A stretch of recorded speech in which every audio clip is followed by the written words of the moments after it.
Electricast. Introducing Royal Caribbean's newest ship, Icon of the Seas, the ultimate family vacation. The ultimate 6 slides, 8 neighborhoods, 0 compromise vacation. The ultimate never done that, can't wait to do it vacation. The ultimate chillin' by a different pool every day of the week vacation. This is the Icon of vacations. Icon of the Seas, arriving in 2024. Book today. Come seek the Royal Caribbean. Ships Registry, Bahamas.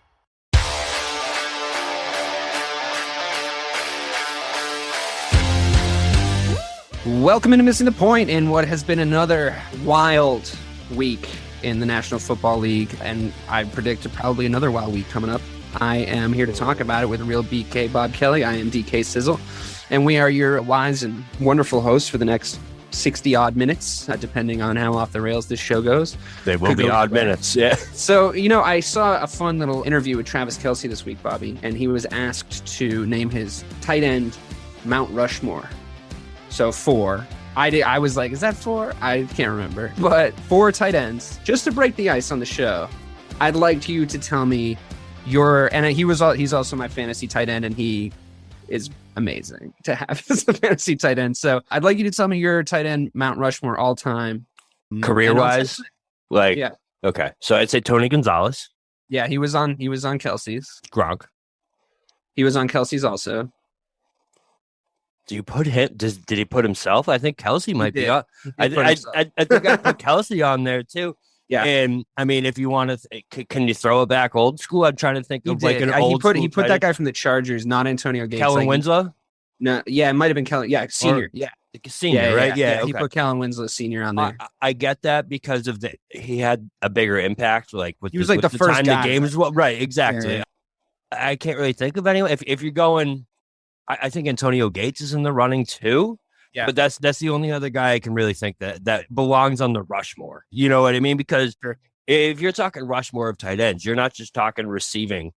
You're talking the entire aspect of being a tight end. So like, totally. Yeah, Jimmy Graham was great for like that 7-8 year stretch, but I mean, he's pretty much a wide receiver when he was, in that talent level. So I think, what do you have any differences?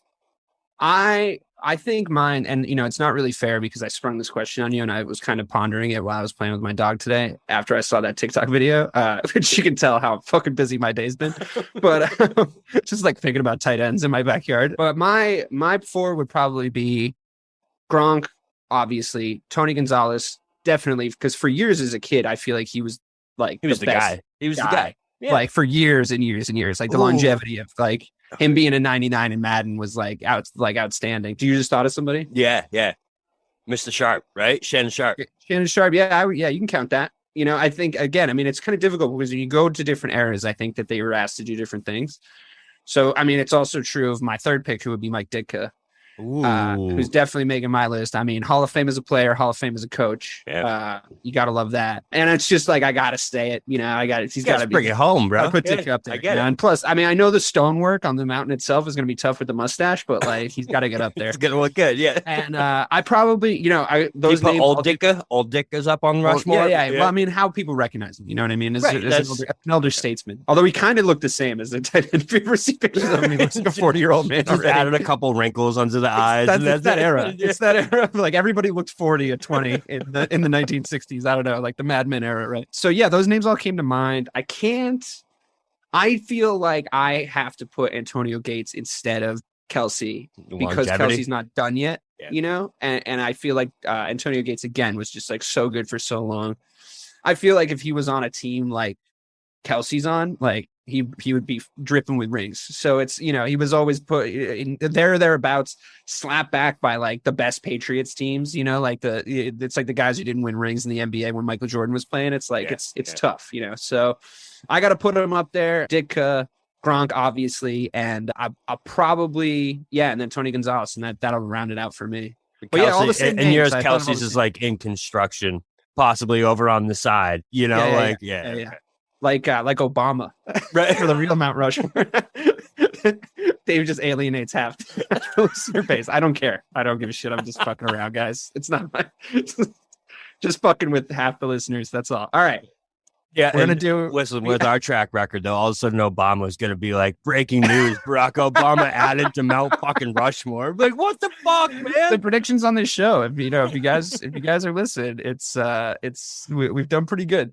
We willed Blake Griffin out of the Celtics last week, so here we are. Okay, so what we're gonna do every week, longtime listeners of the show, followers of us on social media, know that Bobby does our power rankings, our official power rankings. We haven't worked that way for a few different reasons. He enjoys doing them, and we enjoy giving him shit for when he does them. Even if I don't have a real problem with the power rankings, I try to find a way to argue with him in some way. Every time. Right. As soon as I post it, I'm like waiting for DK says pop it up. It's kind of the whole point of power rankings, right? Like that's if you're there for the debate, and it's all nuance, which is great, and it also gives us a structure to talk about all these teams throughout the show. So, I mean, let's just get right into it, he says after a long preamble at the start of the show. Let's get right into it. Number 10 on the power rankings this week, Bobby, are your Dallas Cowboys. Congratulations. Yeah. I mean, honestly, I have no argument. I'm not against it. I think the way that you described it in the Discord when, the knives sort of came out when the other members of the podcast saw it, that's not the one I was arguing about, as you know. I don't disagree with it. And I think you make a valid point about the sort of hill that they have to climb to be where they are right now, to lose a bunch of their receiving core, which I know you've waxed lyrical on. And I mean, they didn't lose them. They didn't re-sign. They didn't do their due diligence to keep a good receiving core in this offense. An aging, very at this point overpaid RB1 who sees, I think, frankly, too many touches. Maybe we can get into that. And their starting quarterback going down. And to, I think, win a decisive game against maybe not a top 10 team in the Commanders, but to win with purpose and win with skill. It was never a question. I think that they looked every inch, a top 10 team when the way that they played. If they played that way against everybody, it'd be they might creep up the rankings even more. So talk to me about the Cowboys and what's looked different to you, and obviously the quarterback situation. We're going to exclude all the Jerry Jones bullshit and that kind of stuff that he's trying to obviously whip up because he likes to be in the press. He likes when the Cowboys are in the press. He's a smart guy. He knows what he's doing. But talk to me about the actual personnel. How are you doing with Coop? Like emotionally, how's that going? And are you still mad Tony Pollard doesn't touch the ball more? Talk to me. I'm always going to be mad Tony Pollard doesn't touch the ball more. It's literally my number one gripe with the Dallas Cowboys. Is Tony Pollard does. Let me start positive before I go into Tony Pollard. Cooper Rush, man. I can't say enough about this guy. He's been absolute nails. When you watch him play quarterback, right? I had such low expectations for this guy. I shouldn't have, because he's kind of been the same exact guy we saw last year in Minnesota over these 3 games, but he's better, bro, than half the goddamn starting quarterbacks in the NFL.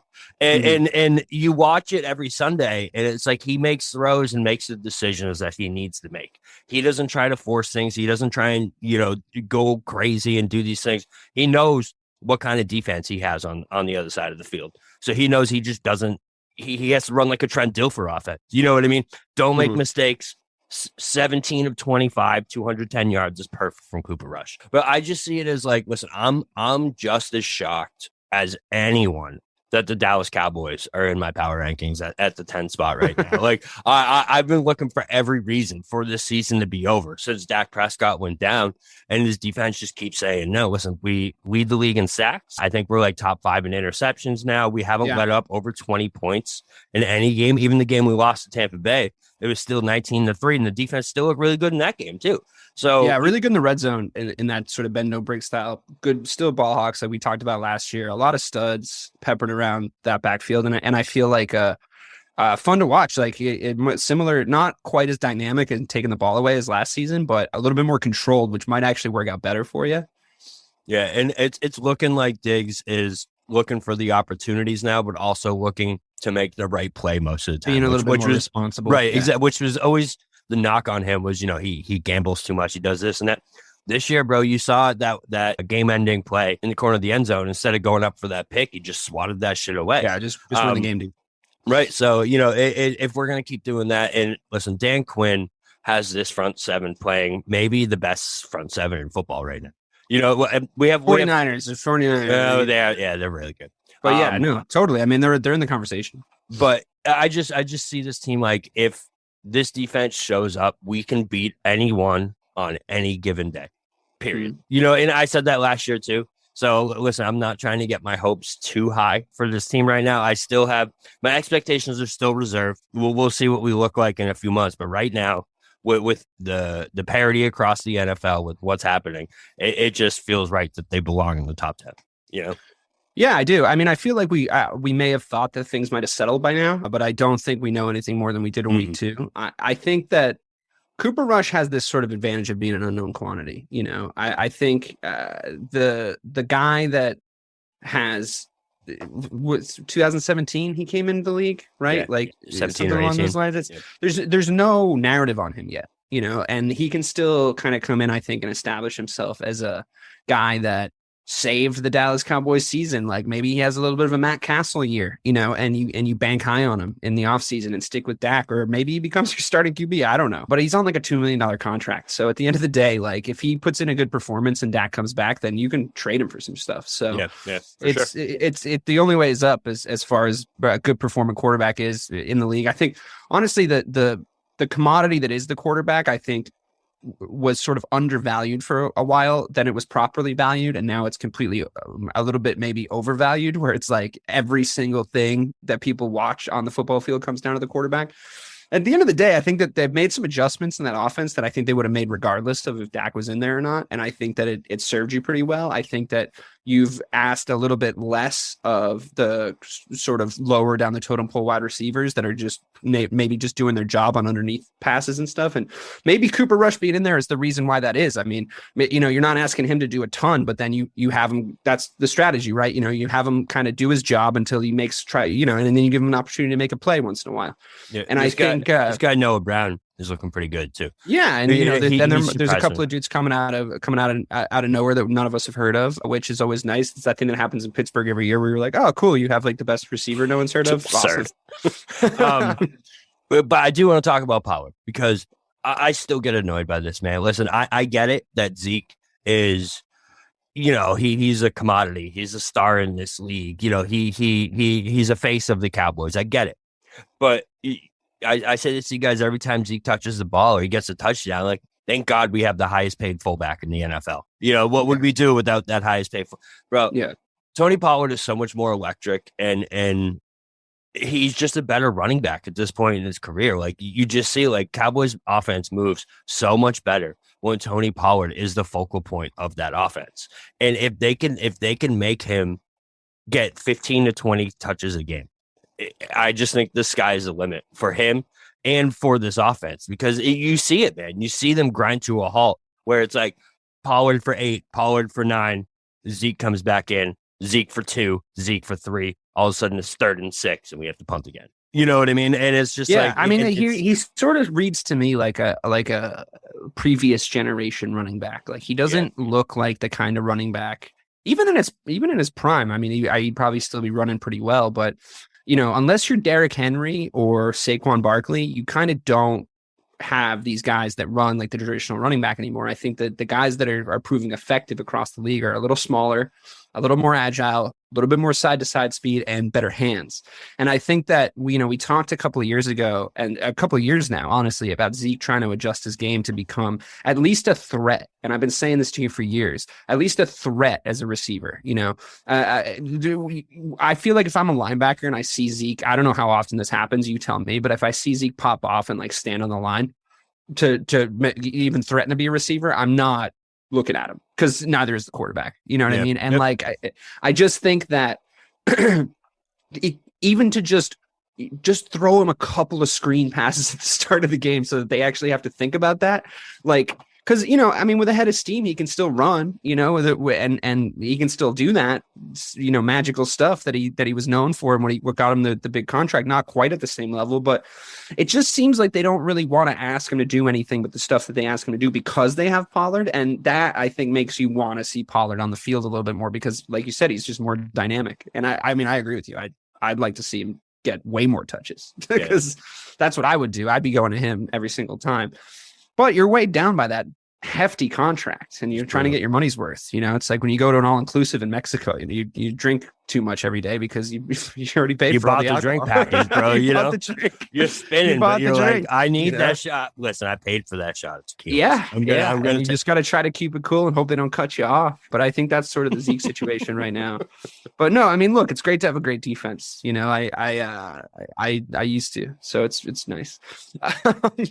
but no, I mean, sounded I like a torn X because I used to have one of those. I did. I fucking did.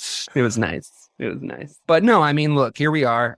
Dallas Cowboys, better than people thought they might have been. Apparently Mike said that they were going to be good. I didn't hear that. But, he was just trying to be an asshole. That's all that was. He saw me at my lowest and was like, hey, you know, I know it sounds like he's trying to be nice, trying to like pick me up, but that's not what he was trying to do at all. Everyone who ever listens to this show shocking knows exactly what he was trying to do. But shocking. All right, well, best of luck. Who do you guys have this coming week? Our next team. It's a good segue.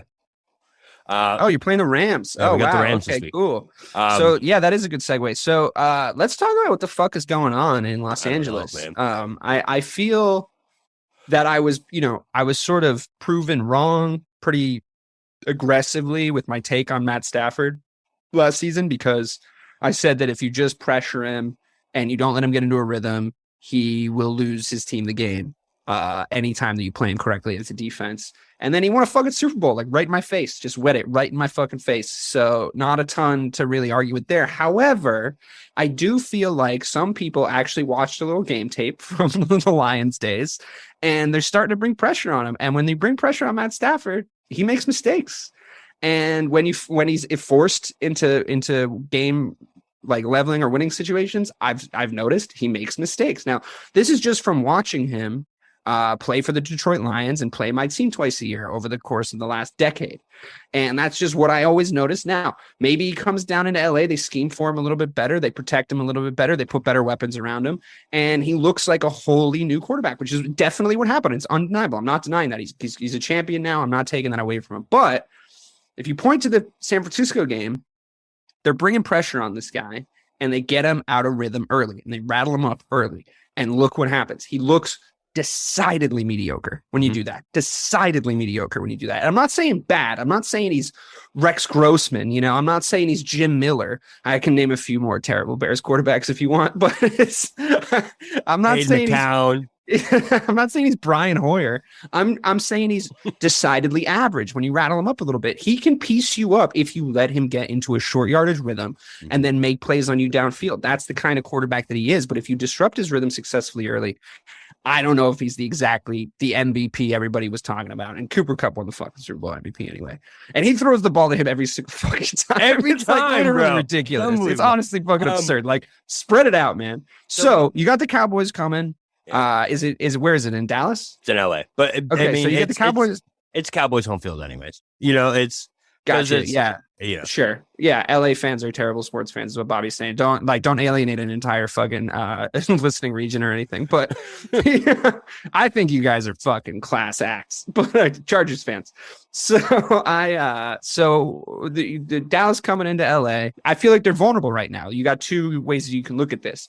They're vulnerable and they need a win to save their season. And, you know, that's a wounded dog is a scary proposition for anybody. Or there's holes in the tape and you can see it. And that Cowboys front seven is exactly the kind of defense to exploit it. Which side are you taking? I mean, I know you pretty well at this point. I think you're probably taking the optimistic bend. Yeah, no, I'm going to go with that. The Cowboys front seven is going to be all over Stafford in this game. You know, I mean, that's the way to do it. The way to beat the Cowboys is to have a good run game and not let them sell out on that pass rush and make them have to cover the run, because that's not what they're good at. That's why the top 49ers, which I'm going to get to the 49ers in a second, but that's why the 49ers is such a tough matchup for the Cowboys, because, you know, they have that running offense and they were my first honorable mention, by the way. Yeah. So I was actually going to say, we don't do this on the show much, but I am very willing to take the Rams out of this power rankings and replace them with 49ers. Oh my God. Yeah, I want that. Right? Because I want that in my life right now. Live power rankings change? Yeah, no, it's happening, man. Because I was just sitting here thinking, and I was like, so the Niners are definitely my top honorable mention. I'm with you 100%. I didn't put them in here because of my Jimmy G hate and just to spite Joe, but Joe's not on the show. So, so I'm going to be realistic now. Sorry, Joe. I just think, after the way they just shellacked them, I don't think it's right for me to have the Rams on here, even if they're the Super Bowl champs, have them on here over the 49ers, right? I really enjoyed watching that game, honestly, because I think it was a really elite defensive performance, and I have the 49ers defense in our fantasy league, and I needed them to perform for me to win, and needing a defense to perform for those, it was really nice. But having a defense needing to get you the points needed to win a game is really stressful for our fantasy football players out there, because they're the only ones that are going to probably end up with less points than they start with, as everybody knows. So to watch them come out and like sack over and over again, Matt Stafford, to end the game with a pick six just to seal the deal, to realize, and we talked about this, Bobby, me and you, to realize that the first few blitzes that they didn't actually need to blitz, like they were going to get enough pressure by just they have great numbers on that. I think they have the highest pressure percentage without blitzing anyone but their front four of anyone in the league. So they bring pressure. I mean, honestly, much like the Rams of last season, you know what I mean? Like that D-line was exactly that. So I think it was a fun game to watch in that sense. And I think that they are super elite. I think that Jimmy G was every inch Jimmy G. I think he makes great underneath passes. I think he's great over 15 yards. I think he makes really good reads over 15 yards. I think he plays linebackers really well. I think if you ask him to throw a deep ball and someone has a gun to your head, I think you should call your mom and tell her that you're not coming to dinner, because that guy's deep ball is inaccurate. He's got a piss poor back shoulder pass, which every quarterback basically has at this point now. I think when he has open guys over 15 yards, he makes the catches really difficult on them. And I think I just think he's got a crappy deep ball, and I think that's what keeps him out of the elite, as well as obviously his injury record, which that's been talked to death. So in the one sense, I think, yes, I would see the 49ers over the Rams in this power rankings based on that game. But in another sense, is it a little reactionary? Because like you said, they match up really well against the Rams. Mm-hmm. And like, what do the 49ers look like for the rest of the season? What do the Rams look like for the rest of the season? Because, Stafford could just like look in Allen Robinson's direction one time. And like, maybe that might change things on the offense. Maybe their running backs might actually be able to make more than a yard per carry. They're bad. As it comes up. They have a bit of a weird Super Bowl winner hangover, but if you want to do it, I'm in full vocal support of you. But I just think it's like it could go either way here. Yeah, so the reason I didn't do it was because of the overall work that we've seen from both teams so far.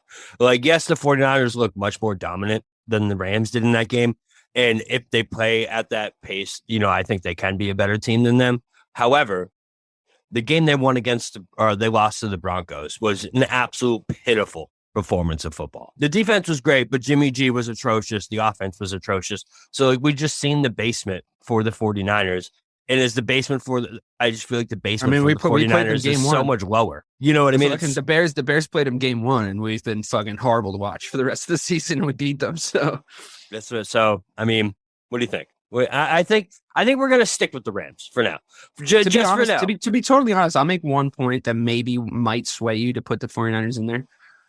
That defensive performance wasn't by a bunch of guys that you've never heard of putting a game plan together and being well drilled. Like, there's studs, like you like to say, like you're wont to say, there's studs all over the field for the 49ers. On paper coming into the season, despite that Bears game and despite that Broncos game, on paper coming into the season, that defense was supposed to be the best in the league. It just was. So you could have made an argument for them. You could have made an argument for Tampa Bay. You could have made an argument for the Chargers. You could have made an argument for Dallas. To me, it was the 49ers. And I think they looked like themselves, not look like a different team, look like, a team that was just having a good night. To me, they look like how they were supposed to look coming into this season. So if they've put that together, it's a pretty scary proposition, and they might just get into the power rankings anyway. So we'll see how it goes, I guess. Yeah. I think we're going to come back to it. All right. We'll revisit it next week, but on deck are the 49ers hovering right around the 10 spot to try and muscle their way in here. The Ravens are number 8. Interesting, because I find them incredibly flawed. I think that much like their quarterback, I think that they're sort of representative of their quarterback and leader, in the sense that when they're good, they are very, very good. But when they are bad, they are horrid. So talk to me about the Baltimore Ravens. What do you see from them moving forward? I forget where you stand on the Lamar thing. Are you pro Lamar or? I'm pro. This version of Lamar, I'm very pro Lamar. Listen, okay. I understand that there's definitely drawbacks to Lamar's game, but at the same time, Lamar hasn't shown that much this year. I feel like a lot of this is more on the defense and the coaching staff. I think Lamar's done everything that you could ask of him, man. Listen, he led. I mean, in that comeback, in that Dolphins game, and we discussed this. I don't think if you look at his stat line and what he went out and did that day, you can't turn around and blame him. You cannot. For the defense just capitulating horribly. And them not being it, it's like he went out there and like threw like 3 fucking dots to the casa, fucking, ran for 1,000,000 yards, made plays, scored like 35 points, and his defense couldn't fucking hold the other team to under 35. It's fucking pathetic. Like I agree with you. It's not his fault. And I get that, but they are a flawed team, no? 100%. And I honestly, I think I'm alone on this island, bro. I don't know if Harbaugh's a good coach anymore. I get that he's just, he does the analytics and he's all about that. How many games have the Ravens lost over the past 2 years because he doesn't trot out the best kicker in football to win or tie a game? Bro, it still blows my mind. Like, they had that game against Buffalo. They at least had a chance at a 3-point lead and making Buffalo drive down the field and not be able to ice the game the way they did. Yeah. And they go for it, and Lamar throws the pick, and now all of a sudden it's Lamar. No, Lamar never should have been put in that position. You have to kick that field goal. And that just seems like a trend with me for them. If they can get out of their own way, I just see them as one of the more impressive teams that you've seen when they're playing at their best so far this year. They've had 2 games. They got a lot of talent, and they got a lot of talent. 2 games, a 17-point lead, and they've only been trailing so far this season for like a total of 2 minutes of game time, and they're 2-2. 2 minutes. It's the wrong 2 minutes. 100% the wrong 2 minutes. But it's just if Harbaugh kicks that field goal, right? Yeah. And the Bills can't run that clock out, and they have to go all the way down and score a touchdown. It's very possible they still do that, right? Very, very, very possible. Yeah. But if that doesn't happen, then we're talking about this Ravens team is such a different light right now. And we're talking about this Buffalo team is such a different light, and the Buffalo team too. Yeah, 100%. But I just think if Harbaugh can just get out of the way, man, I just don't think he's that good anymore. I don't know what happened to him. He used to be a great coach, but I just feel like he's lost them so many games over the past 2 years. It just, it kind of sometimes the game, I feel like the NFL is a product. I mean, not to get too meta here, but the NFL, I think, and I watch, as you know, I'm someone who does a sports podcast, but I watch a lot of different sports. I watch some sports you guys don't watch. I feel I have a good view on the products that these different sports are delivering. And I really do think, despite the fact that they don't mind if players' brains melt in their heads, and there's a little bit of a questionable moral compass at the top of this organization, it is far and away the best product that we're given. The way it's delivered, the level of athletes that are playing it, the innovation in the game that happens from week to week and season to season, the top end talent, the Patrick Mahomeses of the world, guys we've never seen at this level, operating at this level. This product that we're given is so incredibly fun to digest, but it's also ever changing. It's ever evolving because of where, what it is. And I feel like this season in particular, I think my theory, I'm trying to theorize, is why are the teams we think that should win aren't winning? Why are the teams that should be losing not losing? Why is it such a weird season so far? And I do agree with Mike that it's going to sort of even out. But I think it's because every few years you have this sort of weird, not philosophical, but sort of stylistic transition in the NFL where different things start to matter based on small rule changes, the kind of talent that you're game planning for. And this feels like that kind of year. And it might be the kind of thing that happens where it's just, this is the year it passes a guy like Harbaugh by. This is the year where it's just moving a little bit differently for him, and he's not making the right reads. And the margins at the top, the margins at the top of anything are incredibly small. So if you lose a step, even as a coach, sort of mentally, and your instincts aren't quite doing what they're supposed to be doing for you, it can snowball quickly. it can snowball really, really quickly. And as a fan, you and I can sit here and look and say, like, come on, man, this is super obvious. Like, keep up. But from his perspective, he's looking at the game from the inside of this team. He's trying to game plan for his team. He's trying to play to his team's strengths, and it's not working out for him. And now maybe he's just trying to overcorrect a little bit. Maybe he needs to take his hand out of the pie a little bit. I mean, I still believe he's a good coach, but to try to answer your theory as to what the fuck is going on over there in the front office, if it wasn't Harbaugh, if it was anybody else or almost anybody else, we'd be like, that guy sucks. And we would just move on. That's right, what I mean, bro. That's what the decisions that to quote Herman Edwards, you play to win the game. But he's a great example of like someone that happened to. You know what I mean? It's like 100%. That is a good. Yeah. You know, that's a bit. You bring up a perfect prime example. Like there's guys that are smart enough to say like, I don't really. I mean, we've talked about Bill Belichick so much on the Discord. I'm not prepared to come on this podcast and say that Bill Belichick isn't like still the best coach in the NFL. I think our more patriot-minded brothers in arms for this podcast are hurting at the moment, and I think that they see that the era is over, and I think that they need someone to blame a little. I'd still be riding with the dude. I'd be like, lose every fucking game from here until the day I die. I don't give a shit. You gave me everything. I'm good. But that's just me. I mean, it's also speculative because I haven't come close to that success in my NFL watching career. But never will. I mean, I like to remain optimistic. I like to remain optimistic. I might see 6 titles in my time. Who knows? I mean, maybe once we get those Transformers from the Fox commercials playing, maybe the Bears will be first on the market. True, bro. But at least concussion protocol won't be an issue, but the rise of the machines might be. So I think that they still have those? They do, right? Yeah. Oh, yeah. It's a staple for sure. I watch so much Red Zone now, though. I don't really watch me either. Me too, man. Like, yeah. To just put on Red Zone, I have like the Bears game dedicated on one TV, and then I just have Red Zone, and it's just like I got a fucking fat tire and a bag of Schneider's pretzel pieces in Red Zone, and I'm like, me and everybody in America are just happy as a fucking pig and shit. So yeah, I mean, the Ravens are a weird team. I still find them fun to watch. I still find Lamar dynamic. I still think that they can get it figured out. Funny enough, they're playing the Bengals next week, who are also in a weird situation. Like, are they good? Are they not good? They seem flawed. There's a Super Bowl hangover. They didn't do enough to improve their offensive line and help out their all-star quarterback. And I think that you basically make the best point possible about the Ravens. Everybody's very quick to say Lamar, and this actually isn't his fault. It's not. And I think that's it. It sucks for him that he kind of is having his like silence the doubters season, and everything around him is crumbling. I saw a stat that's like, so top fantasy football performer so far this year. Number 1 is Lamar Jackson. I have no doubt about passing, that, rushing, everything like that. Yeah. Then it's like 2, 3, 4. Number 5 is Lamar Jackson without his rushing stats.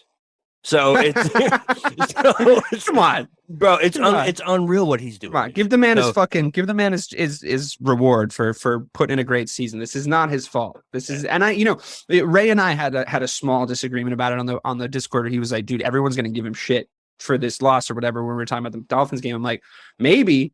But that's not correct. Yeah, like, it's not true. They can give him shit, but like I don't think they could bring the fucking receipts. We're not them. We're not them. I can promise. No, we're not. I mean, look, I've criticized him in the past, and I've seen holes in his game and flaws in his game, and I still don't think he's perfect. But I'm not blaming the fucking Ravens season on him. No way. Like it's crazy. He goes out and does his job every week. Like I can't do it. What do you want him to do? You want him to take his time with the scoring drives? Hold on to the ball a little bit more, Lamar. Don't rush for 60-yard scores. All right, we don't want any big plays. We can't let the defense get on the fucking field, dude, because they're just gonna blow the fucking lead anyway. So just hold on to the ball for a little bit, run around in circles, Tecmo Bowl style. Like what the fuck? Anyway, moving on. Make Devin Duvernay look way better. Okay, come on. Yeah, right. Seriously, like Devin Duvernay is leading the league in touchdowns right now. What the hell do you want? Yeah. I mean, it's awesome. I love the offensive weapons he has. I really like his tight end. I think Bateman has been a little unlucky with some drops. I think that he's going to come good. I think they have a lot of good weapons over there, and I think that the offense is only going to go from strength to strength, but the defense needs to. In Baltimore, of all fucking places, I'm about to say this, defense needs to get his fucking head screwed on. The fucking era, the 06 Madden era that we grew up in, my friend, is just not the same anymore. Brian Urlacher and Ed Reed and fucking all those type of guys are just not in the league anymore. All those dudes play for different teams. It's so fun. Like, not, but we move on after that, but it's so funny that like they still have that aura about them. Like, I just look at the Ravens and I assume good defense, and it's just not the case anymore. No, it's really not, which is unfortunate. And honestly, Harbaugh too. I feel like he's a defensively minded coach. I feel like he should have the brain to put that defense a little bit together a little bit better. But here we are. We'll see how it goes. I'm sure we'll discuss the Baltimore Ravens again as the season goes on. So welcome everyone to the little knitting circle we're about to have, the little gossip corner when we move on to the Tampa Bay Buccaneers and fucking sad Ben Affleck, the guy that is their fucking quarterback.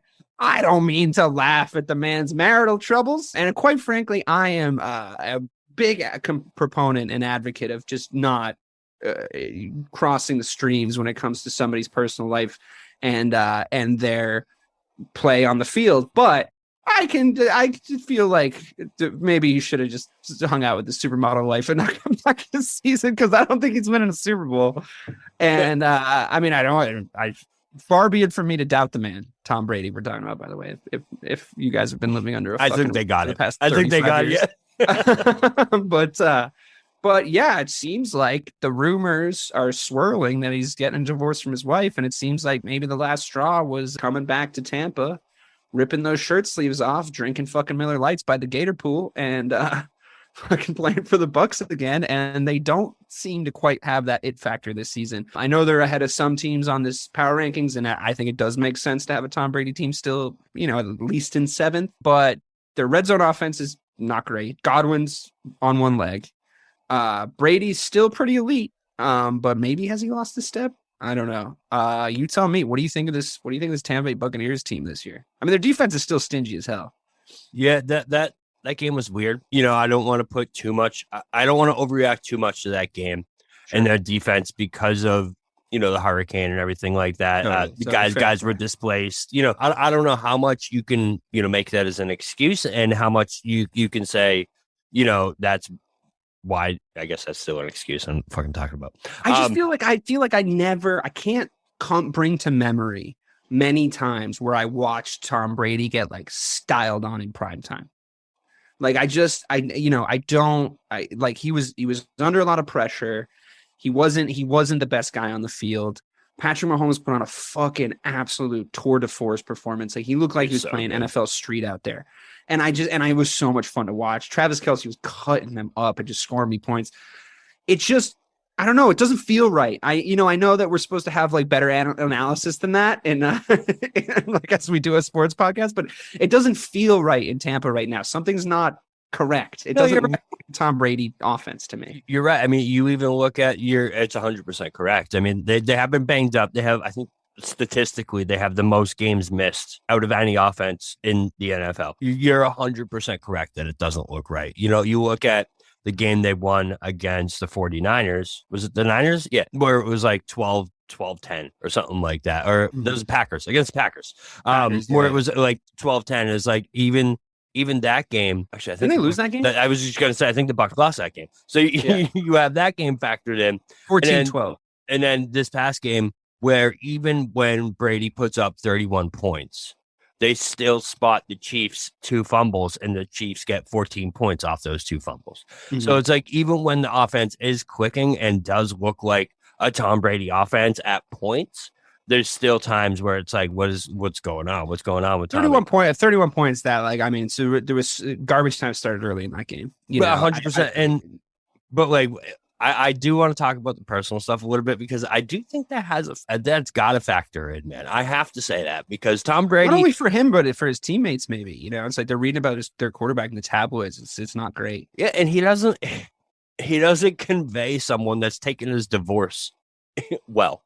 No, he looks fucking malnourished. He looks, I don't know if he got like the cheekbone shaved down. Like, what the hell is going on? I feel like she might just be holding this kale supply hostage or something. I don't fucking know. But like, maybe she's like, you know what? I told you not to go back, and now I'm keeping the baby blood away from you. You can't drink that, and you're gonna start to age, and everyone's gonna be able to see it. He looks like a melting vampire. He does. He looks like he's the devil is coming for his. I think she took whatever it is that he was using as a talisman in order to, like, that monkey's paw that he was making wishes on for the past fucking 20 years. Just saying. But at the end of the day, it's still Tom Brady. You know what I mean? Like, we doubt him at your peril. Right. We've sat here and doubted this man for the last 10 goddamn years. And Not in me. the Not end, since the Falcons. I mean, I know that took too long still, but not since the Falcons come back have I ever said a fucking bad word about him. it's That was just to me. It was you like he can't. can do anything. You know what I mean? Even their loss last year in the playoffs, bro. He did everything possible that Tom Brady could for them to win that game. Well, this is also a bonus it's time. He shouldn't even be here. He shouldn't even still be in the conversation for being elite. He shouldn't have even gotten a Super Bowl in Tampa Bay. It's all ridiculous. I've thought about. I was thinking about this the other day. Is like I was a child when Tom Brady started playing. A goddamn child. I know. Like, I still live in Chicago. I was like still just getting into the Bears. It was like unbelievable. He had the same rookie season. I think he might have had the same rookie year as Brian Urlacher. He's like still fucking going. So I don't know, man. Crazy.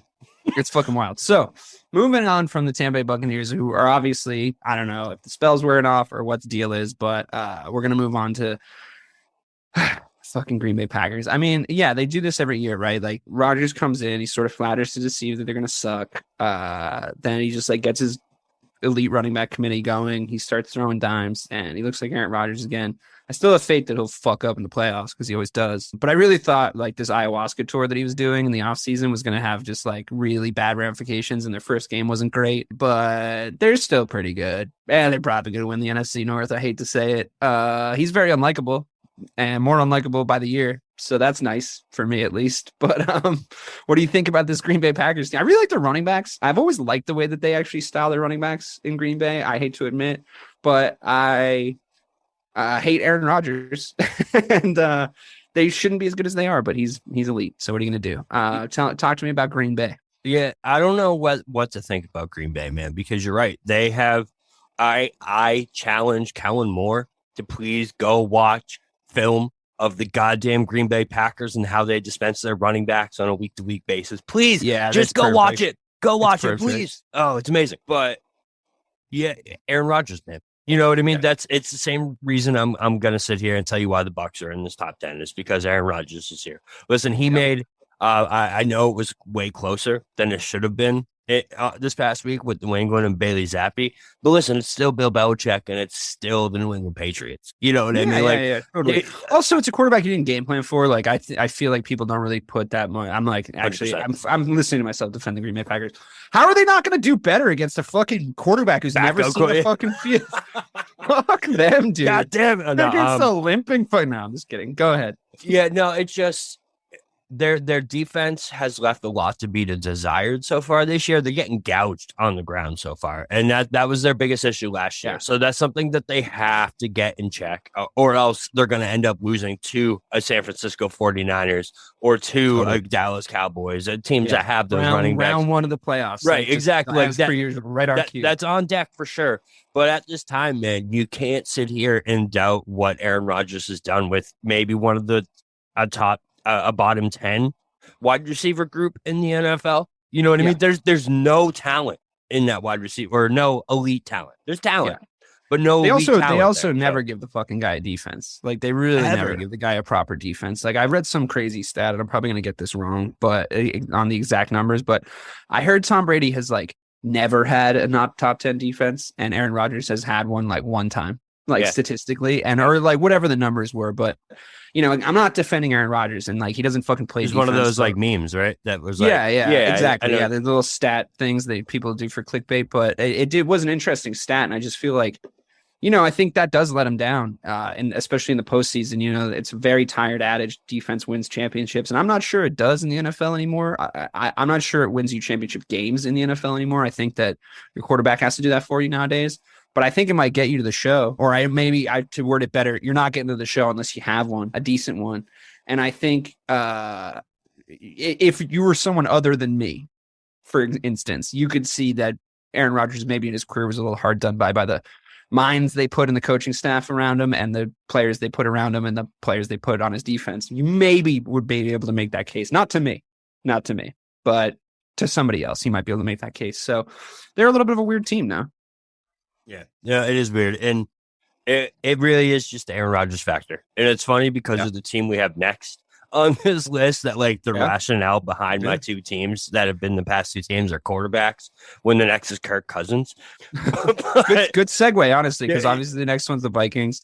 They're worse than I thought they were going to be this season, to be quite honest with you. I thought that they were going to be a lot better with the weapons that they have on offense. But as you know, it was talked about and reminded to me, Kirk Cousins is still their quarterback. So what's going on in Minnesota, Bobby? Talk to me. Yeah, it's so weird because like you look at this list, right? So Minnesota is literally number 5 on my list. And I had them below the Packers at first. I had the Packers 5, but then I kind of factored in that New England win as like kind of dropping them down one peg and brought the Vikings up just because of the weapons and the dynamic ability of that offense. That's really why. Is like I just feel like the weapons outweigh the quarterback, discrepancy between Rodgers and Cousins. You know what I mean? Like if Aaron Rodgers was on the Vikings, they'd be probably like one of the top 2 teams in the NFL. But it's Kirk Cousins, so I don't know what to make of this team. Man. I really don't. I mean, they took a last second field goal for them to beat Andy Dalton and the Saints. But at the same time, they absolutely, who did they smack a few weeks ago? The Packers. Right. They absolutely waxed the Packers a few weeks ago. So it's like, it's definitely a hit and miss with this team. But right now with the NFL that we've seen over the past 4 weeks and the weapons and just the way they pulled out these games, with the teams that are behind them, they have so many less question marks at the important positions on their team. So except for quarterback. Exactly. That's mildly important position. If it's 1 p.m. on a Sunday, they're good. If they're playing 8 p.m., they're fucked. Yeah, fucked. But honestly, I think prime time games this week are the things that gave us the most insights into who's good and who isn't. And I think that on paper, to me, they're winning the games that they should win, but not by enough. I mean, I know that's a tough criticism to sort of level at a team. It's like you can only play who's put in front of you. If you win the game, you win the game. A dub's a dub. That's what I'd be saying if it was the Bears. But I think that it's like it's proving true that the Saints are not a fucking hard team to beat, and you made it look difficult. It's proving true that the Detroit Lions are not a super hard team to beat, but they're fun to watch. I will say that. I still, I pray for their downfall unless they're playing anybody but the Vikings and the Packers. You made it look a lot harder to beat the Detroit Lions than you should have. You got waxed by the fucking Eagles, who actually look like an elite team. So what happens when you play a conceivably elite team? You get fucked up. You get decisively fucked up. So, I mean, if you're one of the better coaching minds in the league and you're going in to play the Vikings, you're not really trying to overthink it, are you? You're like, let's make Kirk Cousins beat us. Yeah. And if he does, c'est la vie. Good for him. Great. Happy for him. Proud of the kid, for God's sake. I'm going to send him a bouquet of roses, but he's probably not going to, right? If you eliminate the distribution at the source, and once there's more tape on this team and once there's more tape on the offensive weapons that they've got, you're not going to contain the JJs of the world. You're not going to contain these guys that are going to make plays on your secondary, but you can make it so that the ball doesn't get to them because their quarterback is a fucking 6. He's a 6 out of 10. He's a 5.8. He's a solid 5.8. 5.8 is pretty accurate. I like 5.8 with some more decimals after that, but we're rounding up for Kirk Cousins' benefit. I think that I'm not watching Kirk Cousins win a Super Bowl. I'm not doing it. If that very unlikely thing comes to pass, I'm going to take my own life before it happens, right at the end of the game. As the fucking field goal goes through the uprights, I'm like, nope, done. So anyway, I don't think I'm going to have to worry. But we're not watching Kirk Cousins win a Super Bowl. They need to do something. They need to do something at the quarterback position. We'll see how they look this season. And I get why they are where they're at on the power rankings. Truly, I do. But let's see when they play some real teams. I think they're going to lose to every really good team that they play. But again, I'm a little biased. And I'm actually being less hard on these fuckers than I usually am because I really do think that they have studs on their offensive side of the ball. Justin Jefferson is so goddamn good. He's sick. He's so sick. But if you can contain the quarterback, you can usually win the game. So there's been some weird quarterback stat lines this season with on winning games. I mean, the Bears are a good example, but it's it's fucking Kirk Cousins. Can I give you a stat that I saw today that I thought was hilarious? So it was, I want to get the exact one. I want to get the exact numbers for you. It was to do with Justin Fields. Oh, great. And and how Cooper Kupp has more catches than he has completions so far this season. That's funny. It's really funny. I think, I'm watching the Bears, just as a quick aside, if anybody wants to hear it, I think it was a real old school game that we played against the Giants. It was a real heartbreaking way to lose, like a rookie muffing a fucking punt on your potential before you actually get to make a game winning drive. I'm not saying we would have scored and made the 2-point conversion just to take it in overtime. Like our chances are pretty slim at that point. I do like the team. I mean, they're young, they're athletic. There needs to be some improvement, I think, on in like mentality, but I think that'll come with age. I love the baby Bears, like I do. I'm excited about the future of the team. You got to give the kid the opportunity to make plays to win the game. You have to give him opportunities to make plays to win the game, whether he does or he doesn't. You can't be running the fucking. This is the same shit that fucking bald asshole Matt Nagy did last season and the season before. If it's 3rd and 4, man, you can't be handing it off to Khalil Herbert and hoping for a fucking first down. You have a young, dynamic quarterback. I understand you don't want to put too much pressure on him, but he's the fucking quarterback of the team. It's year 2.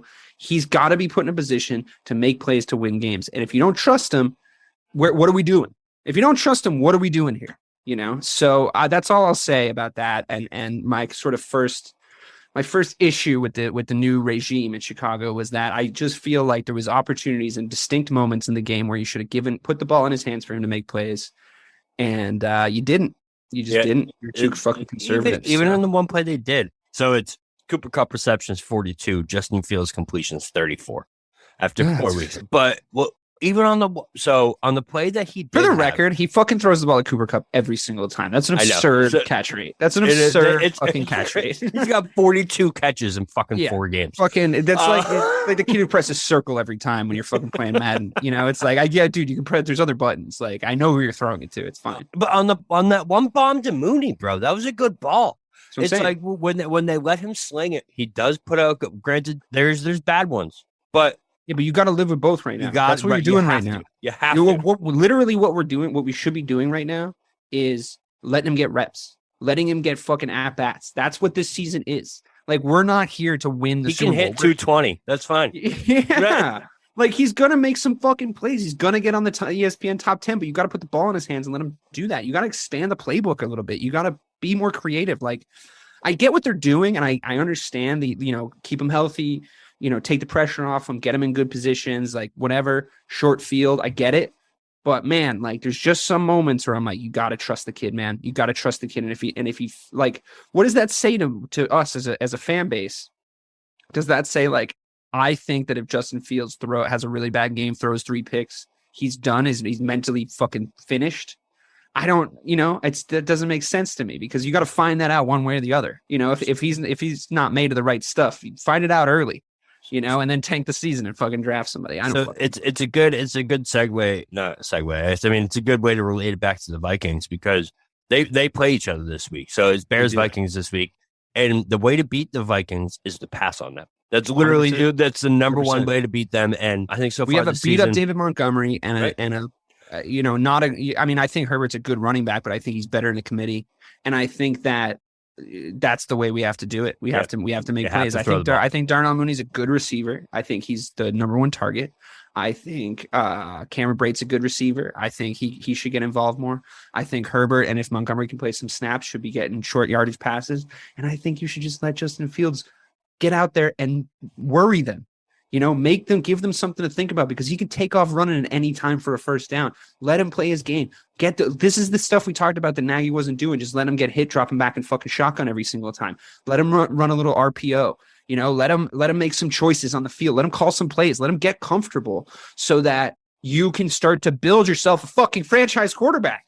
If you treat him like Mitch Trubisky, he's going to play like fucking Mitch Trubisky. If you treat him like what you think Justin Fields is going to be, he's going to play like what Justin Fields is going to be.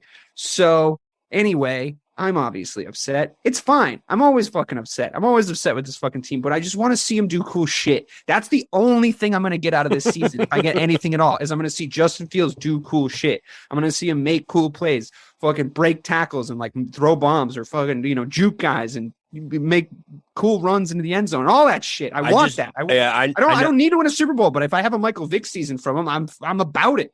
I know. I think about you every time I see them running an RPO on 3rd and 8. Every time I see it, I'm like, okay. I feel so bad for you. P. I feel It's 3rd and 8. P. passable, P, bro. motherfucker. Yeah, No R. No O. P. Bitch. Damn. It's not fucking rocket science. 3rd and 8. Why are we in 3rd and 8 in the fucking first place? Why are we in 3rd and 8 in the fucking first place, by the way? You know, like, give him the fucking chance to win you a goddamn game of football. Give him a chance. Anyway. P. Anyway, yes, let's move on to the Dolphins. Breathe. I can't. Deep breath. I still like watching them. I mean, it's fun. It's a new era. I've been there. I get it. No, I get it. You know, it's a new era. At least your new era isn't Mike McCarthy. You know, yeah, that's kind of cool. It's just that our coach is an unknown quantity. He did some shit that pissed me off last week, so we'll see. But maybe he just knows more than I do. Dolphins.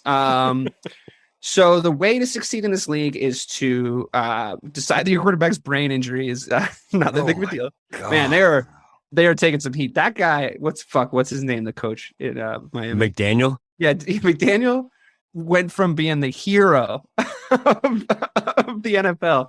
Oh man, he's weird. He's little. He's nerdy. He looks like, a guy that you might hang out with on the block. He's kind of funny. The team seems to like him. We're all about him. And then it's like, you irresponsible monster. You're gonna get Tua killed. Every doctor in America hates that fucking guy right now. And listen, I'm no doctor. But I mean, he shouldn't have been playing. No goddamn way. He got a fucking toe curler of a hit the week before. He shouldn't have come back that week. And then, bro, so that's two. Where are these doctors in this hospital they're sending to Miami? Two concussions fucking Hollywood in the same upstairs week. medical school. Oh man, I mean, all this concussion stuff in the NFL. The NFL should have made him sit. They should have said to the where's the protocol here, guys? Like, you can't. You're just not doing yourself any fucking favors. Like, I know nobody gives a shit, and everybody's gonna renew their fucking Sunday ticket thing next season. So, like, Roger Goodell probably doesn't give a fuck. Like, he's probably not even reading those emails. But damn, man, it's like a guy's life. That was so scary too. I know, man. The guy that did the fingers and like well, that's you see that shit in like the UFC. Yeah, that's like the brain literally looking for life. You know what I mean? That's the brain like clinging to like any movement. It's called the shadow realm, and I've seen lots of people get sent there, and like you don't come back the same, bro. And it's just like the thing is too is like I was kind of getting excited about the Dolphins season. They're a fun offense to watch. I like when most of the teams in that division get beaten. I don't really feel anything about the Dolphins, so to see like Waddle and Tua hook up and like all these different little like cool, and Tyreek Hill and like all this stuff kind of come together. It was like fun to watch down in Miami. And then this weird shit happens, and like even if he does come back, is he like going to be the same guy? Are they going to have to be more conservative? I know he's not like the hugest loss in the world. It's not a huge step down from him to Bridgewater, but like it is enough of one, I think, where you could see their season take a little bit of a mental step down. Right. Well, because everyone was around him. Yeah, everybody was with him. You could really see that. And they were rallying, they're rallying around this guy. Like you watch the videos of them all interacting and like the interviews between him and Fitzpatric that came out the week before. The propaganda was on point. Right, exactly. So I definitely think that has a factor to it. I completely agree that it's just kind of disappointing because I loved this Miami team, man. I was so high on them, and that's why they're still, I think Tua is out. I think it's possible he's out for the season, man. Yeah, you know what I mean? I think it's really tough to bring him back at this point. The guy that they based that said he should retire. He was like, retire. Yeah. I just feel like I feel like if that was me, listen, I don't make a living with my body. I think I don't make a living with my body, like I make a living with my fucking ability to not sleep and being so stressed out that people are thinking I'm doing a good job that I'm like answering emails quickly. That's how I make my living. I feel like if I got a brain injury and somebody told me that if I kept production managing fucking television commercials, you might die. I might die. I would fucking retire tomorrow. Like, cool. I'll work at Target. I don't give a shit, And I get it. It takes an incredible amount of hard work and sacrifice and God-given talent and luck to get into the position that Tua was in. So I doubt he considers retiring. I would be very surprised, but it's a little scary to hear that, right? Yeah, he can't. If you're the Dolphins, right? If you're in their position, so he can't come back for at least 10 weeks, right? He can't come back until December. Well, what doctors are you listening to now? What doctors are you listening to now? Because the doctors of the Dolphins obviously have lost all their fucking credibility one way or the other, right? So the doctors at whatever hospital he went to have obviously lost all their credibility one way or the other. So who's protecting this guy's fucking brain? That's just so scary, man. Yeah. But this isn't something we're talking about giving him an issue at 35. This is when he turns 50 and he gets early onset fucking Alzheimer's from these hits. And, it's like the same shit. It happened in hockey with Sidney Crosby, right? It's like he's taking hits and he's getting all these concussions. And you're like, dude, I mean, I know you're a really good player, but like the work they do on these concussions and the research that they do on these concussions, anytime you read about them, it's like, ooh, wouldn't want to get one of those. Never mind. The double concussion too. That's what hurts, man. Is it's the worst possible thing you could have done. Literally the worst thing you could do. And who was it? I forget what podcast I was listening to, but they brought up Eric Lindros. We are the only podcast. There's no other podcasts. Well, that's true. We are the only podcast. That's it. But they brought up Eric Lindros as an example of a guy whose career was dismantled by double concussions. And I think that's perfect because, like, listen, Eric Lindros was a top 10 player in the NHL when he was at his prime.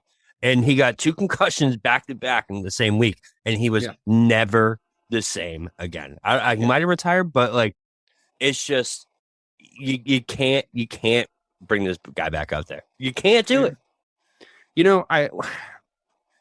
Just in talking about this, like, we live in an age where I think if we weren't desensitized to everything pre like COVID and pre having like an event happen every single morning to wake up to, and pre like living through a near apocalypse and getting constantly fed like diabolical information and doom scrolling on your phone every day. If we weren't that then, we certainly are now. And I think that we're so fucking desensitized to stuff that actually matters, to the point where Junior Seau shoots himself dead, shoots himself in the chest. This is a guy, by the way, who, like, if you're a little bit older than us, like, I know he wasn't like prolific as much when we were kids, but if you're a little bit older than us, you remember him as a fucking stud. He's one of the best Brian college Urlacher of that generation. Right. He was one of the best college players anyone had ever seen. He's a fucking folk hero in Southern California because of the work he did here in college. He plays out of his fucking mind in New England. He plays out of his mind in all these different places. He's a completely elite defensive player, and he is so fucked up in his brain, right, that the money he made from his career and the success he had in his life aren't enough to keep the pain at bay. So he has to take his own fucking life, and he knows it's because of the fucking head injuries that he took. He knows that's why. And he shoots himself in the fucking chest just so they can look at his brain, find out how fucked up it is, and maybe help some people in the future. And nothing. And two is going out there 4 days after he collapses on the field. Straight up, Junior Seau, gun to his fucking chest, going, all right, this is a big decision to die, but at least I'll help the Tuas of the world in a few years, right? No one gives a fuck. No one gives a fuck. They put that dude out there. He's an expendable fucking commodity for both the Miami Dolphins and the National Football League. Frankly, they should be fucking ashamed of themselves. I will still be tuning in this coming Sunday, obviously, because I'm addicted to the product, and this is the fucking issue. This is the issue. Not to laugh. You can't, but it's true. I mean, honestly, it's the fucking. It's funny, but it's tragic at the same time. It's bittersweet, and no one's walking out. No one's getting up and walking out. These guys, you need some fucking government oversight or something at this point, because where's their players union? Where the fuck is the players union? Yeah, I don't understand what happened with them. They said they were investigating it and stuff, and also, dude, I don't know, you haven't heard anything. It's like the fact that you and me and the other fucking 4 assholes that sit on this fucking podcast can get into a Discord chat and be like, he definitely should not play. And there's like any reputable doctor in America is going, he definitely should not play. And then he plays, and of course the inevitable happens, and he's fucking tweaking out like he's just taking a fucking bad rip of black tar heroin, and like everyone's just like, oh, everyone in Miami's like, oh, well, I wonder what happened. It's like, dude, what are you doing? He had a back injury. Back injury. You'd like to think that some things are bigger than football, but I think to some people, especially inside football, they certainly aren't. Anyway, moving on our football dedicated fucking podcast. Yeah, anyways, Tyreek Hill and Jalen Waddle is still there, so. That's why they're still beasts. That's why they're still on the power rankings. Yeah, definitely. I get it. The Bills, what the fuck? Yeah, I don't know. They're everybody's fucking sweethearts. Everybody's number one team coming in, the best team on paper easily in the offseason, I think. What the fuck? They looked like is it a weight of expectations thing? It's a weight of expectations thing, isn't it? It might be, because I mean, you think they literally were the first 2 weeks, they looked like that team. They came out and dominated the Rams, and then they stomped the Titans in week 2. I don't want to put too much into that game this past week because it was a weird weather game. You still have the remnants of Hurricane Ian dropping all the rain on the Northeast up here. But I don't know, man. I don't know. But listen, I want to trust this team because of all the hype and everything that we've said. But it just seems like when the moment gets big, or when Josh Allen has some kind of adversity when it comes to weather, or when it comes to something just not going right, things go off the rails in Buffalo. Yeah, granted, they still came back and won that game. And if there is ever a master class of how to grind a clock at the end of a game to not give the ball back to the other team, that was it on Sunday because they got the ball back with 3 minutes left. I just don't know if a team that elite should be doing that or should be having to do that. You know what I mean? These are games that they should be in the league, on paper. I mean, I'm glad I haven't put any fucking money on them this season because I doubt there's been some teams beat the spread against them for sure. So I just I don't know, man.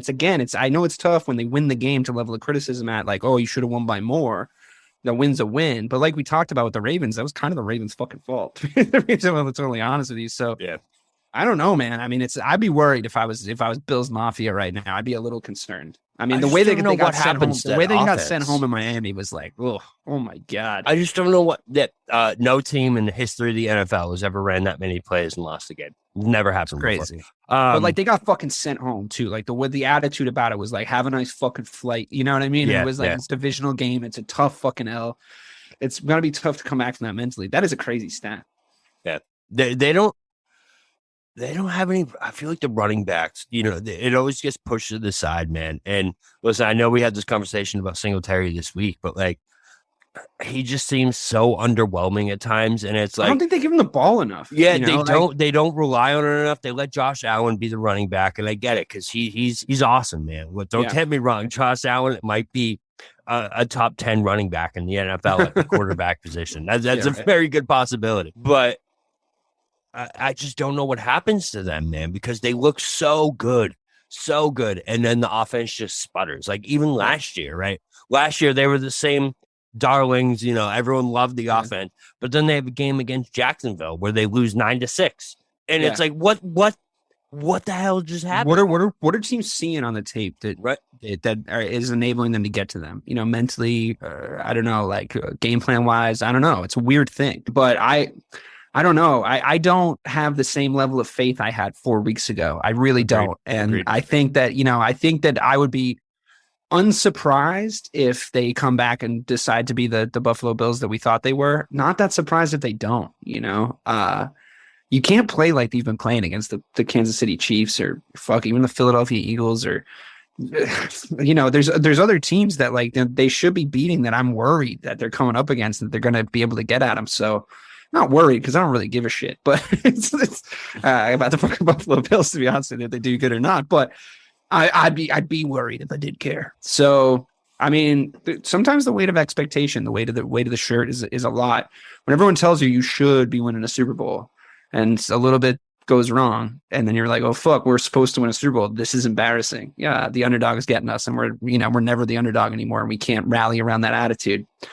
Maybe things can go wrong. So watch this space, I guess, is the kind of the message with the Bills. Let's keep an eye on them until we know more. I'd love to finish this off with a package. Go 1-2. Yeah, no, I feel that. Because I just want to make the case, because we talked about it a little bit on the Discord, but I knew we were going to come here and talk about it. So you have the Eagles at number 1 and the Chiefs at number 2. Yep. And my argument that it should be reversed in a nutshell, as you already know, but for the sake of the listeners, is level of competition. The level of competition, the things the Chiefs have done. I understand they had one weird week, I understand the Eagles have not lost a game yet, but the teams that they're playing, I don't think really test them to the level of Patrick Mahomes and that very, very good Kansas City Chiefs team coming out and styling on Tom Brady and the Buccaneers and a stingy Buccaneers defense in prime time. I think that to me, when I watched that game, I watched every morsel of football I could consume all the way from Thursday to Monday in this game week. That to me was the team where I was like, that's the best team.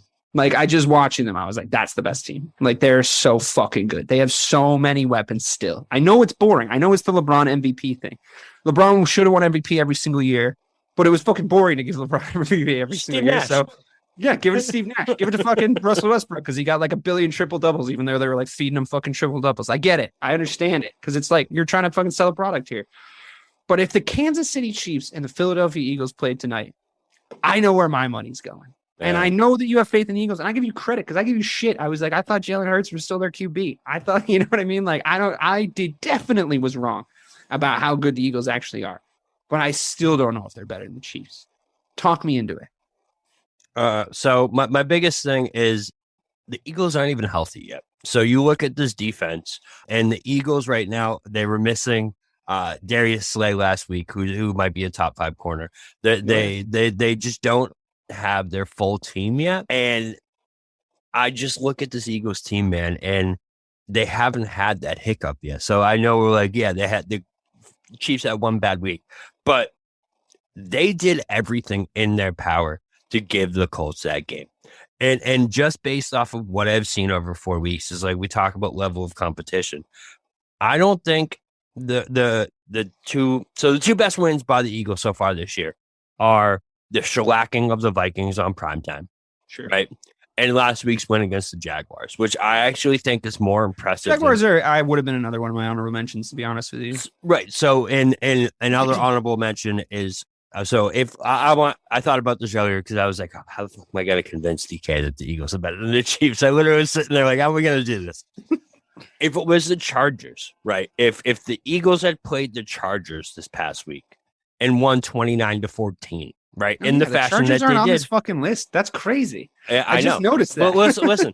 If it was right and they won 29-14, wouldn't you be like, well, that's a really good win? They beat the Chargers. They played the Chargers, right? Yes. I also think the Chargers should be on this list. I'm just realizing the Jaguars beat the Chargers 38-7 2 weeks ago. Okay. Well, okay. I mean, mitigating circumstances. Herbert basically shouldn't have been playing. Like, yeah, that's true. But that doesn't prove my point at all. So, I just sounded like Mike, didn't I? Oh God. No, listen. I completely understand where you're coming from. I literally had that moment where I was sitting there like, God damn it, do I have to put the fucking Chiefs number 1? And I was like, I just don't think they've done enough to me to overcome the Eagles so far, because the Eagles were already at 1 and the Eagles didn't do enough to drop it down to 2 and the Chiefs didn't do enough to jump them. That's literally what it came down to for me. You see, it's not a knock on the Eagles, what I'm saying. But when you watch I know you watched that game. Like when you watch that game, they looked Patrick really Mahomes good in that game. Is like shimmying and shaking and shovel passing it in the throwing end zone. It behind his fucking head. Yeah, and just like hitting Travis Kelce at will. Like there's nothing they can do. There's nothing any team can do to stop that tight end. And we've seen what that looks like when you have a tight end that's that good. You put the man on, and it might have been a little bit of a manipulative tactic on my part to start the show with you just saying that he was one of the best 4 tight ends of all time. But you put him on your fucking Mount Rushmore, and it's like, I defy you to name one Eagle. Bastard. That would be that you would say is in my mouth. I would defy you to name one Eagle that you would name top 4 all time at their position, all time. That's crazy, not one.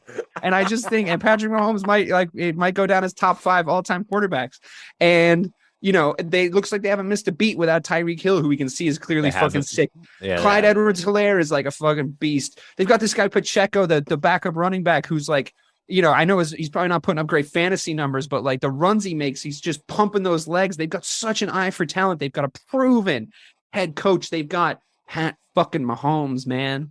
I don't see Jalen Hurts selling me any fucking State Farm insurance yet. You know what I mean? It's the way I see it. I know they got studs all over the field. And honestly, I give you credit. I really do. I think you were way more right about the Eagles than I was. I looked at it from a quarterback only standpoint. I thought Sirianni was a completely unproven head coach. I think coming from being the offensive coordinator for the Indianapolis Colts doesn't fucking sell me on much, to be honest with you. But like, he looks all right. He looks all right. At least it wasn't their defensive coordinator. Fuck you, Bobby. All right. On that note, I think we could end it there. No, I mean, I think it's a good point. And I'm excited. I'm honestly, we really haven't seen the cards land, and we haven't seen this season shake out yet. And I really thought we would by this point, but we haven't. So I think a lot of it. So my bad. Yeah, go ahead. Last point, I feel like a lot of it is, it seems like there's been a lot of good teams versus good teams so far. Yeah. You know what I mean? It's been a lot of Ravens, Bills. There's been a lot of, front loaded for sure. Right. Bucs, Chiefs, not a lot of teams have been able to get into that rhythm where they rattle off 6 wins. Yeah. And I looked at the schedules, right? And you have teams like I was saying, the Eagles' next 5 games are cake. The Chiefs' next 5 games are cake. Like, you just go down the line.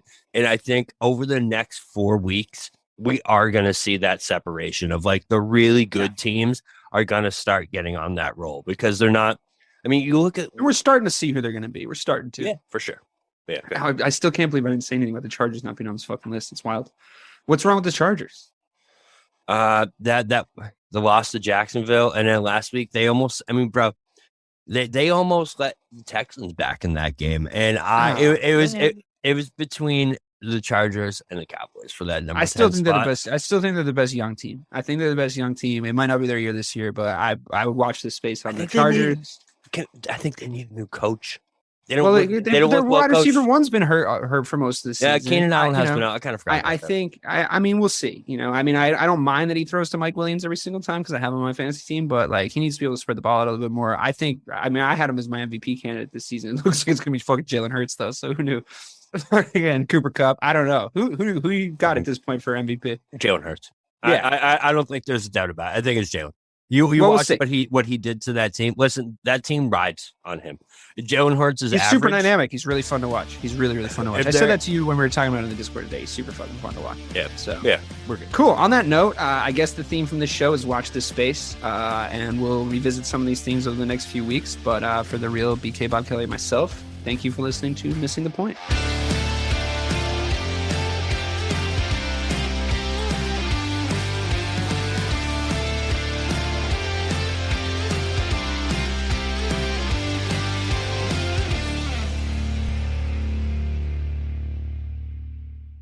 Welcome to Ringside with Ray and Prince. My name is Ray Leonard Jr. Oh, is that the set? No, that's just my dad. My name is Prince Daniels Jr.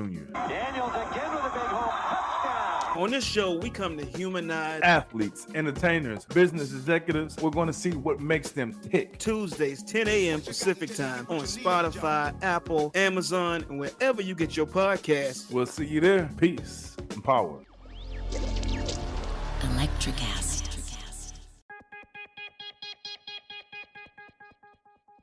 Step inside the marketing mirror to uncover marketing secrets, discover gems, tactics, lessons, and campaigns you can use, next gen or fundamentals. Grab the marketing magic to improve your marketing and win more business.